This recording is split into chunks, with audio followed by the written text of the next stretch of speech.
Hi everyone, I'm Annabelle. You're welcome to Deep Truths.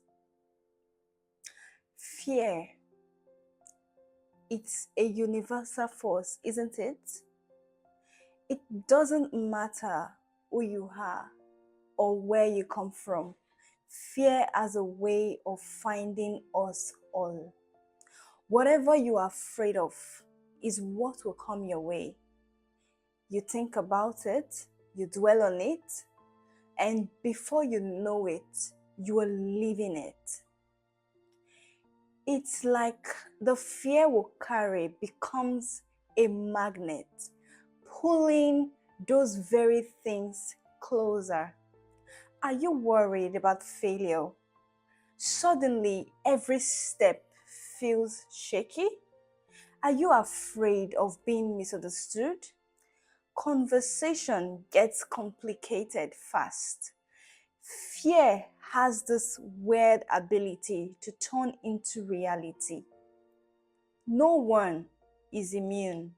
Whether you're trying to find your way in life or just navigating the everyday, fear is part of the human experience. And it doesn't care about your background or your story. Fear just shows up and dares you to face it. It tells you to focus on what could go wrong, and too often we do. The problem is, fear attracts what it dreads. Fear attracts what you focus on. In the Bible, we see this in the life of Job, a man who was known for his righteousness still found himself saying, "What I feared has come upon me. What I dreaded has happened to me." That is in Job 3, verse 25. Think about it. That is deep, right? Job fears loss and suffering, and it found him. His fears didn't just visit, it showed up and stayed. It is a reminder that when we let fear take root, it doesn't just stay a thought, it turns into a reality. Think of the time you feared failure, and in trying to avoid it, you played it safe.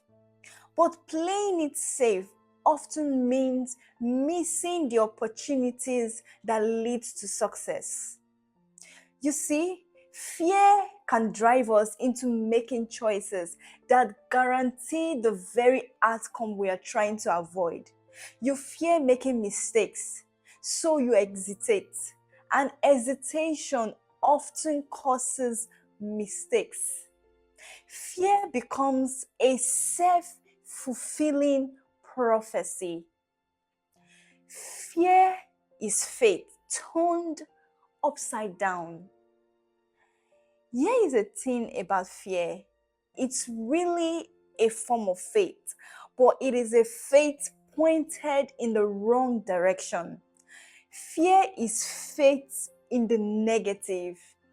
It's believing in the worst case scenarios instead of expecting the best. But 2 Timothy 1 verse 7 reminds us, "For God has not given us a spirit of fear, but of power and of love and of a sound mind."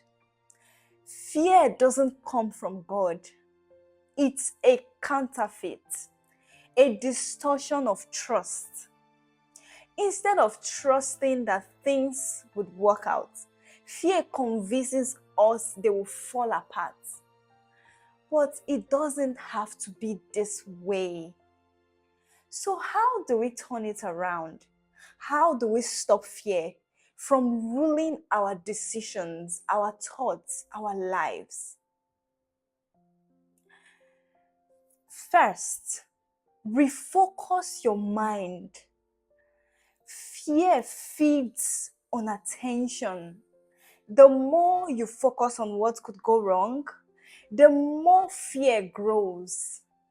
Instead, Feed your mind with thoughts that builds your faith.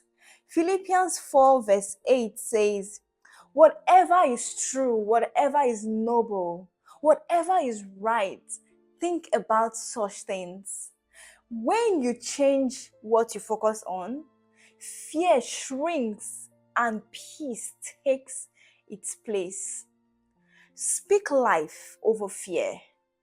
Proverbs 18 verse 21 says, the tongue has its power of life and death.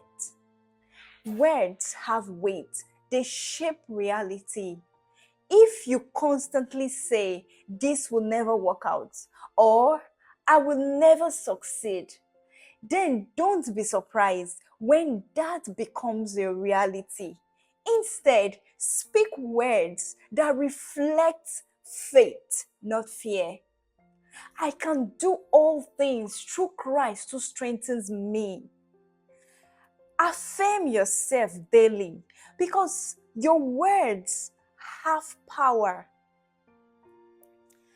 Take action despite fear. Fear thrives in inaction. It wants to keep you stuck. But the only way to break free is to move. Even if you're scared, take a step. Courage isn't about being fearless. It's about acting in the face of fear. When you walk towards what you're afraid of, you rob fear of its power. Like David facing Goliath. It's not about waiting for fear to disappear. It's about moving forward anyway. Trust what you can't see. A big part of fear comes from trying to control what's beyond our control. We want certainty, but life doesn't always give us that. Proverbs 3 verse 5 to 6 reminds us to trust in the Lord with all your heart and lean not on your own understanding. Sometimes you just have to let go and trust that God has it under control.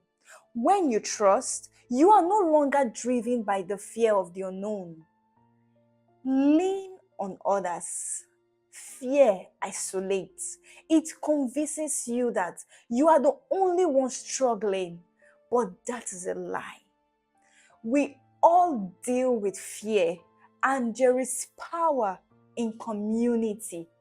Ecclesiastes 4 verse 9 to 10 says, two are better than one. If one falls down, the other can help them up. When you share your fears with others, you find strength and support. You realize you're not alone, and that realization alone weakens fear. The bottom line is, fear will always try to knock on your door. The question is, will you let it in? Fear is relentless, but it doesn't have to control you. You have been given power, love, and a sound mind, not fear. So when fear knocks, don't open the door. Instead, let faith be your response. Shift your focus, speak life, take bold steps, and trust that the future holds more than your fear could ever predict. Whatever you're afraid of may try to come your way, but it doesn't have to stay. You have the tools to send it packing. Fear may knock, but faith is what opens the door to possibilities. If you enjoyed this video, tap the like button to let me know. Your feedback helps me to understand if I'm creating the right content for you. I would love to hear your thoughts in the comments as well. And if you want to see more, don't forget to subscribe and hit the notification bell so you never miss an update. Thank you for watching. God bless you.